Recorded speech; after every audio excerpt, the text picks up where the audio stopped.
আব্দুর রাজ্জাক ওরফে রাজাই আলী কবিরাজি পেশায় যুক্ত ছিলেন তিনি। আর চিকিৎসার নামে এক নারীকে ধর্ষণের অভিযোগ ওঠে তার বিরুদ্ধে। এরপরই কবিরাজকে গলা কেটে হত্যা করে ওই নারীর স্বামী রুবেল মিয়া।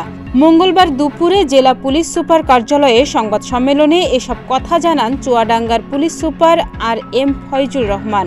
গত 31শে মে দিবাগত রাতে আমাদের শঙ্করচন্দ্র ইউনিয়নের ভান্ডারদহ গ্রামের সংশ্লিষ্ট সংলগ্ন রাস্তায় একটি হত্যাকাণ্ড সংঘটিত হয়। আমরা প্রাথমিকভাবে সকাল 7:30টার দিকে সংবাদ পাই যেখানে একটা মৃতদেহ পড়ে আছে জবাই করা। তিনি আরও জানান, এরই মধ্যে রুবেল মিয়া ও তার চাচাতো ভাই সোহেল রানাকে গ্রেফতার করা হয়েছে। আর রুবেল মিয়া এ হত্যাকাণ্ডে জড়িত থাকার কথা স্বীকারও করেছে। আব্দুর রাজ্জাক ওরফে রাজা এসে তাকে কৌশলে ডেকে নিয়ে গিয়ে মোটরসাইকেল দিয়ে নিয়ে যাওয়ার পথে এই যে আপনারা যে জায়গাটি আমরা দেখেছি যে একটি বিশাল এলাকা, শুধু ভুট্টা ক্ষেত ধান ক্ষেত আছে, এই জায়গায় নিয়ে তার গলায় ছুরিকাঘাত করে তাকে হত্যা করে। এবং এক পর্যায়ে আমরা তার যখন খোঁজ খবর করতে থাকি, পরিচয় আমরা বিভিন্ন অ্যাঙ্গেলে কাজ করা শুরু করি যে তার সাথে কারো পূর্ব শত্রুতা ছিল কিনা, বিরোধ ছিল কিনা। রুবেল মিয়া পুলিশের কাছে জানান, গত শুক্রবার সন্ধ্যা 7:30টার দিকে রাজাই কবিরাজ জিনের মাধ্যমে চিকিৎসা দেওয়ার কথা বলে তাকে ও তার স্ত্রীকে হোগলডাঙ্গা গ্রামের নবগঙ্গা নদীর ব্রিজের পাশে পানবরজের কাছে নিয়ে যায়। সেখানে তাকে সিগারেট আনতে দোকানে পাঠান কবিরাজ। কিছুক্ষণ পর ফিরে এসে তাদের না পেয়ে স্ত্রীর মোবাইলে ফোন দেন রুবেল মিয়া, তবে ফোনও বন্ধ পান।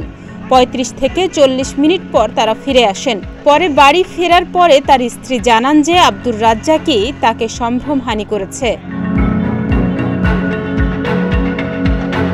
এরপরই রুবেল ও সোহেল রানা রাজাই কবিরাজকে তার চাচাতো ভাইয়ের স্ত্রীর জিন তাড়ানোর কথা বলে সুকৌশলে কান্ডারি ভান্ডারদহের দিকে নিয়ে যায়। সেখানেই তাকে হত্যা করে এবং নির্জন রাস্তায় ফেলে দিয়ে চলে যান তারা।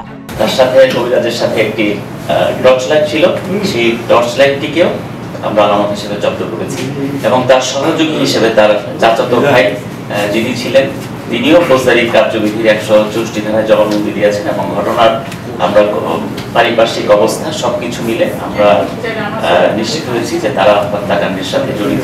স্থানীয়রা জানায়, চুয়াডাঙ্গা সদর উপজেলার শঙ্করচন্দ্র ইউনিয়নের পুরাতন ভান্ডারদহ গ্রামের রাজাই কবিরাজ নিয়মিত গ্রামের মানুষের বিভিন্নভাবে সেবা দিয়ে আসছেন। এরই নিমিত্তে শারীরিক চিকিৎসার জন্য তার শরণাপন্ন হয়েছিলেন একই এলাকার রুবেল মিয়া ও তার স্ত্রী। ডেস্ক রিপোর্ট, প্রতিদিনের বাংলাদেশ।